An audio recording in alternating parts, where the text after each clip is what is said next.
राजा खड़क सिंह को कद्दू बहुत पसंद था। वो रोज सुबह कद्दू का सूप पीता था। एक बार सुबह का समय था। अचानक राजा जोर से चिल्लाया, मेरा कद्दू का सूप कहाँ है? जब तुम्हें पता है कि मुझे सुबह आंख खुलने के साथ अपने सामने कद्दू का सूप चाहिए होता है, तो रोज इसे लाने में देर क्यों होती है? न जाने राजा का ये कद्दू प्रेम हमें कहाँ ले जाएगा। मैंने कौन से ऐसे पाप किए थे जो मुझे कद्दू प्रेमी पति मिला। रानी राजा से बहुत प्यार करती थी, लेकिन वो राजा के कद्दू प्रेम से बहुत परेशान थी। राज्य में दूसरी सब्जी देखने को भी न मिलती थी। राजा ने सैनिकों को आदेश दिया हुआ था, याद रहे, राज्य में सिर्फ कद्दू की खेती करने की अनुमति है। अगर कोई कद्दू के सिवा किसी और चीज की खेती करेगा तो उसे राज्य से निकाल दिया जाएगा और उसके सारे खेत हमारे खेतों में मिला लिए जाएंगे। अब तो राज्य में हर तरफ कद्दू ही कद्दू दिखने लगे और फिर राजा का जुनून इतना बढ़ गया कि उसने अपने राज्य के शाही मिस्त्री को बुलवाकर आदेश दिया, हमारा नया राजमहल बनाया जाए जिसका आकार कद्दू की तरह हो, रंग रोगन सब कुछ कद्दू की तरह ही हो। महल में जितनी भी चीज हैं, वो सब कद्दू के आकार और रंग जैसी होनी चाहिए। इतना ही नहीं, सनकी राजा ने प्रजा के कपड़ों पर भी कद्दू बनाने का आदेश दे दिया। राज्य में, अरे भाई, ये हमारा कद्दू राजा, अरे मतलब कद्दू प्रेमी राजा, इसने तो सारी प्रजा के नाक में दम कर रखा है। भाई हमारे कद्दू महाराज को कोई बताओ, मैं मरने से पहले कद्दू नहीं खाना चाहता, कोई और लजीज व्यंजन खाना चाहता हूँ। अरे भाई लोगों, भूल जाओ, अब तो राज्य का नाम भी बदलकर कद्दू ही ना रख दिया जाए। धीरे धीरे हर तरफ कद्दू ही कद्दू दिखने लगे। लोग राजा की सनक से परेशान होने लगे, लेकिन राजा को कोई फर्क नहीं पड़ा।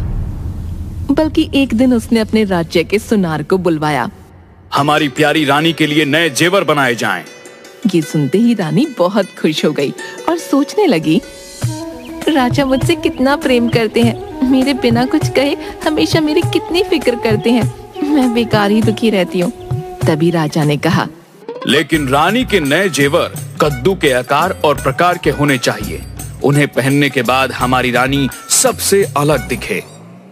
ये सुनकर रानी को बड़ा गुस्सा आया। वो मन में बोली, इन्हें एक कद्दू से ही शादी कर लेनी चाहिए थी। कद्दू खा खा कर मन नहीं भरा तो राजमहल कद्दू के आकार का बनवा दिया, कपड़े कद्दू के प्रिंट के बनवा दिए, और तो और अब जेवर भी कद्दू जैसे बनवा रहे हैं। अब तो सिर्फ मैं ही बची हूँ। क्या पता कुछ समय में राजा ये भी आदेश दे दे कि हमारी रानी को कद्दू बना दो। रानी को बहुत गुस्सा आया। सुबह के नाश्ते से लेकर रात के खाने तक कद्दू की बनी चीजें परोसी जाती हैं। कद्दू की सब्जी, कद्दू की पूरी, कद्दू के चावल, हर चीज में कद्दू कद्दू कद्दू। अब ये कद्दू से ही बात करें, मैं इनसे बात नहीं करूंगी। रानी ने राजा से बात करना बंद कर दिया। राजा को इस बात से कोई फर्क ही नहीं पड़ा। एक सुबह राजा फिर चिल्लाया, आज मुझे कद्दू का बना कोई नया व्यंजन खिलाया जाए। जी महाराज, जैसी आपकी आज्ञा। सेवक रसोई में जाकर बड़बड़ करने लगा। सेवक मन ही मन कहने लगा कि राजा एक दिन अपने साथ साथ मुझे भी पागल कर देगा। अब रोज इसे कद्दू के बने नए व्यंजन कहाँ से खिलाऊं? आज तो इसे मजा चखा के ही रहूंगा। महाराज, आज मैं आपके लिए कद्दू से बना बिल्कुल नया और बहुत ही स्वादिष्ट पकवान पेश किया है। आप इसे खाएं और बताएं। राजा व्यंजन को मुंह में डालकर मुस्कुराते हुए पूछता है, सेवक, तुमने ये क्या बनाया है? महाराज, ये कद्दू आपके लिए विशेष तौर पर मैं विदेश से मंगाया था। यह एक विदेशी कद्दू का सूप है, आपको जरूर पसंद आएगा। बेशक, हाँ हाँ, ये बहुत स्वादिष्ट है। तो मेरा इनाम महाराज। राजा अपनी एक अंगूठी उतार कर सेवक को दे देता है और कहता है, हम बहुत प्रसन्न हुए। आज से तुम शाही रसोइये के प्रमुख बनाए जाते हो। रसोई घर में दूसरा सेवक रसोइये से पूछता है, तुमने कब विदेश से कद्दू मंगाई? हमने तो ना पकाते देखा ना काटते। ये कोई विदेशी कद्दू नहीं है। आज मैंने महाराज को करेले का सूप पिलाया है।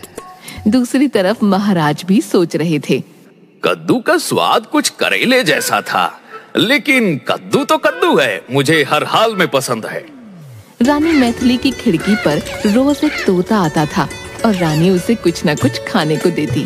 पर उस दिन जब तोता खिड़की पर आया तो रानी ने उसकी तरफ नहीं देखा और ना ही उसे कुछ खाने को दिया।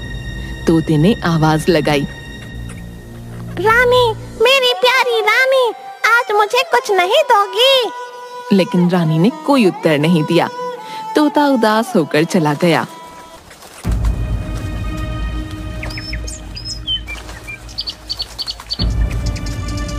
दूसरे दिन फिर तोता आया और उस दिन वह खिड़की से अंदर आकर रानी के सामने बैठ गया।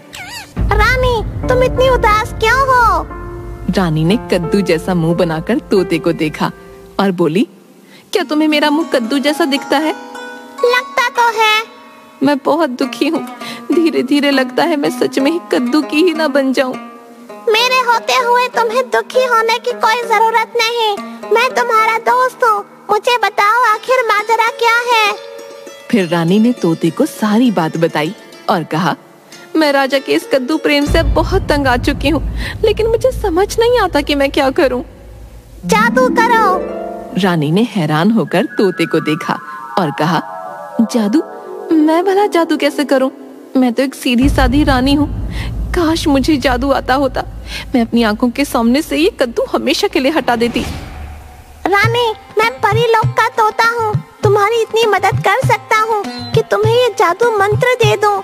तुम जिसके ऊपर इस मंत्र का प्रयोग करोगी वो वही देखेगा जो तुम चाहोगी। ये मंत्र भला मेरी मदद कैसे कर सकता है? मेरा दिमाग तो काम ही नहीं कर रहा। क्या तुम मुझे बता सकते हो? तोते ने रानी के कान में एक योजना बताई। रानी के चेहरे पर एक शरारत भरी मुस्कान आई और उसने कहा, अब आएगा मजा। अब तो मैं इस मंत्र के जरिए राज्य से कद्दू को हमेशा के लिए विदा कर दूंगी। लेकिन याद रखना मैथिली बहन, 12 बजते ही ये जादू खत्म हो जाएगा। रानी ने तोते का धन्यवाद किया और खुशी से झूमने लगी। फिर उसने राजा से कहा, महाराज, क्यों ना हम इस बार आपके जन्मदिन पर अपने कद्दू राजमहल में एक आलीशान भोज रखें, जिसमें आप अपने सभी मित्रों को आमंत्रित कीजिए। रानी, तुम तो जानती हो मेरा कोई मित्र हमारे घर नहीं आना चाहता क्योंकि उन्हें कद्दू पसंद नहीं। आप मुझे बताइए किस किस को बुलाना है? मैं सबको बुला लेती हूँ। मेरा आपसे वादा है कि आपके सभी दोस्त आएंगे और बहुत खुश भी होंगे। राजा ने हैरानी के साथ रानी को देखा और कहा, ठीक है, तुम कहती हो तो मैं बताता हूँ, परंतु मुझे ऐसा नहीं लगता कि कोई आएगा, और अगर आया भी तो वह खुश होकर नहीं जाएगा। अगर ऐसी बात है तो चलिए एक शर्त लगाते हैं। जैसा मैंने आपसे कहा, अगर ऐसा नहीं हुआ तो मैं भी कद्दू को आपकी तरह प्यार करूंगी, लेकिन अगर ऐसा हुआ तो आपको मेरी एक बात माननी होगी। राजा हंसने लगे और मन में सोचा, रानी कितनी मूर्ख है। वह मुझसे ऐसी शर्त लगा रही है जो वह आसानी से हार जाएगी, क्योंकि मेरा कोई भी दोस्त हमारे घर आएगा नहीं, और अगर आया तो उसे हमारे घर का खाना पसंद नहीं आएगा, तो फिर वह खुश कैसे होगा? आप चुप हैं महाराज, शायद आपको लगता है कि आप हार जाएंगे। नहीं नहीं, मैं तो यह सोच रहा हूँ कि तुम कितनी मूर्ख हो। ठीक है, तो हम अपनी शर्त पर कायम रहते हैं और भोज की तैयारी करते हैं। ठीक है, मैं भी तब तक ये सोचता हूँ कि तुम मेरी तरह कद्दू को अपनाकर कैसी लगोगी। राजा मुस्कुराया और वहाँ से चला गया।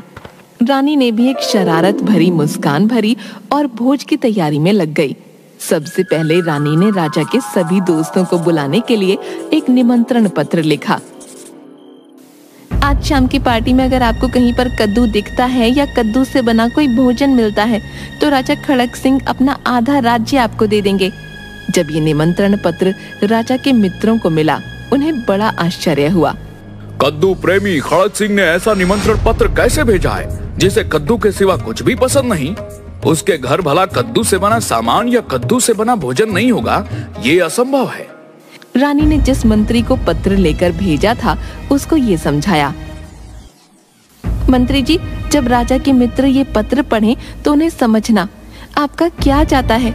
राजा तो कद्दू के बिना रह नहीं सकते। आपको बड़ी आसानी से कहीं न कहीं कद्दू मिल ही जाएगा और बिना मेहनत राजा का आधा राज्य आपका, और अगर आपको कद्दू नहीं भी मिलता तो आपको एक आलीशान भोज तो मिल ही जाएगा। मंत्री ने ऐसा ही किया। मंत्री की बात सुनकर राजा के मित्र खुश हो गए और भोज में आने के लिए तैयार हो गए। इधर रानी ने भोज के लिए बहुत सारे अलग अलग तरह के व्यंजन जैसे फलों के जूस, स्वादिष्ट मिठाइयाँ आदि बनवा रखे थे। अब जाकर झरोके पर खड़ी हो जाती हूँ, तोते के दिए मंत्र के इस्तेमाल का समय आ गया है। धीरे धीरे मेहमानों ने आना शुरू कर दिया। रानी महल के बाहर एक झरोखे के पास से हर आने जाने वाले राजा के ऊपर तोते का दिया मंत्र पढ़ने लगी। मंत्र के जादू से आने वाले मेहमान को कहीं भी कद्दू नहीं दिखता। मेहमान आपस में बात करने लगे। कमाल है महाराज, खड़क सिंह के महल से तो कद्दू पूरी तरह गायब हो गए। एक एक करके सारे व्यंजन परोसे जाने लगे। शरबत, सूप, मिठाइयाँ, फल सब बड़े मजे से खाते पीते मजे करने लगे। ये सब देखकर कद्दू प्रेमी राजा को बड़ी हैरानी हुई, क्योंकि राजा को हर तरफ तो कद्दू ही कद्दू दिख रहा था। वाह वाह, ये तो रानी ने कमाल कर दिखाया। लेकिन मुझे ये सब स्वप्न लग रहा है। यह कद्दू का बना सूप, यह कद्दू का जूस, कद्दू की बनी मिठाइयाँ, यह सब खा पी के भी यह इतने खुश हैं। इन्हें क्या हो गया है? राजा को कुछ समझ नहीं आ रहा था और रानी भी खुशी खुशी मेहमानों की आव भगत में लगी हुई थी। सब मजे कर रहे थे, खुशी से नाच रहे थे। तभी रानी की नजर घड़ी पर गई। ओहो, ये क्या हो गया? 12 बजने में तो सिर्फ कुछ ही समय बाकी है और 12 बजे के बाद मेरा जादू गायब हो जाएगा। मुझे कैसे भी इन सबको 12 बजे के पहले यहाँ से भेजना होगा। राज्य में एक भयंकर राक्षस ने धावा बोल दिया है। उसे खाए पिए राजा बहुत पसंद है। महाराज खड़क सिंह को मैंने छुपा दिया है। आपकी भी भलाई इसी में है कि 12 बजने से पहले हम महल छोड़ दें। अरे ये क्या बात हुई? उस राक्षस को अभी आना था। अभी तो बहुत से व्यंजन पड़े हैं जो मैंने चखे तक नहीं। लेकिन खैर, राक्षस से जान बचानी होगी, बाकी बाद में। भागो। दूसरा मोटा राजा अपनी नाक पोंछता हुआ चटपटा खाना खा रहा था। उसका एक साथी राजा के पास आया। अरे मित्र, संयम रखे, बाकी बाद में खा लेना। अभी राक्षस ने हमला किया है, भागो। अरे मित्र, ये वाला व्यंजन खाओ, कसम पैदा करने वाले की पतीला चाट जाओगे। आओ आओ। मोटे, मर यहाँ पे, मैं तो चला। अरे रुको मित्र, मैं भी आया। रानी की बात सुनते ही बाकी सभी मेहमान अपने अपने शाही रथों में बैठकर वहां से चले गए और 12 बजते ही रानी का जादू गायब हो गया। पर तभी राजा का एक मित्र, जो अभी राजमहल के बाहर नहीं निकला था, उसके ऊपर से जादू गायब हुआ और उसने राजा के महल में सब कुछ कद्दू की शक्ल में देख लिया। उसे कुछ समझ नहीं आया कि क्या हो गया। अभी तो यहाँ कहीं भी कद्दू नहीं था, अब यहाँ हर तरफ कद्दू दिख रहे हैं। रानी ने राजा के मित्र को देखा और वह समझ गई। थोड़ा सा घबराई, लेकिन उसने अपने दिमाग को लगाया और राजा के मित्र से बोली, आपको पार्टी कैसी लगी? कहाँ, बहुत अच्छी थी रानी जी, लेकिन। और खाना कैसा था? खाना तो बहुत ही स्वादिष्ट था। मुझे तो यकीन नहीं हो रहा है कि यह कद्दू प्रेमी राजा कद्दू के अलावा किसी और चीज के बने भोजन को भी खाता होगा। लेकिन हाँ, अब राजा पहले जैसे नहीं रहे, लेकिन राजा को एक बीमारी हो गई है। कौन सी बीमारी? हाँ, बड़ी भयंकर बीमारी है। राजवैद्य ने कहा है कि इस बीमारी का कोई इलाज नहीं। कैसी बीमारी? महारानी मुझे बताएं, शायद मैं कोई मदद कर सकूं। अब राजा को कद्दू से इतनी नफरत हो गई है कि अगर कोई उनके सामने कद्दू का नाम भी लेता है ना, तो राजा उसका सर धड़ से अलग करवा देते हैं। बड़ी बुरी बीमारी है ये तो। तभी तो हमने अपने राजमहल से कद्दू की बनी हर चीज हटा दी। उस रंग से मिलती जुलती कोई चीज हमारे महल में अब आपको नहीं दिखेगी। राजा के मित्र ने हैरानी भरी निगाहों से रानी की तरफ देखा और मन में सोचा, यहाँ तो सब कुछ कद्दू जैसा ही है, फिर रानी ऐसा क्यों बोल रही हैं? लेकिन तभी उसको रानी की बात याद आ गई कि अगर राजा के सामने कद्दू का नाम लिया तो वो सर को धड़ से अलग कर देगा। राजा के मित्र ने तुरंत कहा, हाँ, आपने बिल्कुल सही कहा। मुझे तो यहाँ कद्दू के आकार प्रकार जैसा कुछ नहीं दिखता। रानी समझ गई कि राजा का मित्र उसकी बातों में आ गया है। फिर उसने राजा के मित्र को आदर सम्मान के साथ विदा किया। अगले दिन सुबह। बताओ रानी, तुम्हारी कौन सी बात है जो तुम मुझसे पूरी करवाना चाहोगी?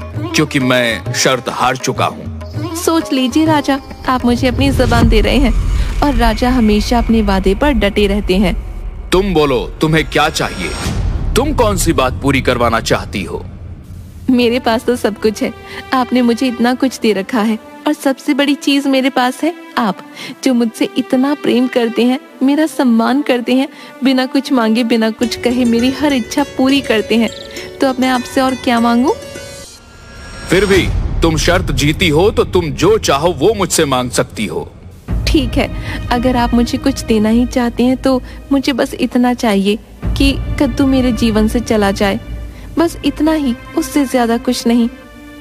लेकिन तुम तो जानती हो कि कद्दू मुझे कितना पसंद है, मैं उसके बिना नहीं रह सकता हूँ। ठीक है, हम आपको खाने में रोज कद्दू खिलाएंगे, लेकिन कद्दू के अलावा सभी सब्जियां राज्य में उगाई जाएंगी और शाही रसोई में हर तरह के व्यंजन बनेंगे।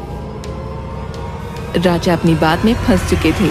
उनके पास रानी की बात मानने के सिवा और कोई दूसरा चारा नहीं था। राजा ने रानी की बात मानी और राज्य में कद्दू के अलावा बाकी चीजों की खेती भी होने लगी। और उस दिन के बाद राजा के महल में कद्दू के अलावा और भी सब्जियां बनने लगीं और राज्यवासियों का जीवन कद्दू की माया से बाहर आ गया, राजा रानी के साथ राज्य भ्रमण करते हुए। अरे वाह रानी साहिबा, राज्य में ये रंग बिरंगे फूल और हरी भरी तरह तरह की सब्जियां बहुत ही खूबसूरत लग रहे हैं। यही तो महाराज, देर आए लेकिन दुरुस्त आए। अभी राज्य में सब लोग खुश हैं। वो तो ठीक है, लेकिन कहीं कद्दू दिखाई नहीं पड़ रहे। मेरा मन तो कद्दू का सूप पीने को कर रहा है।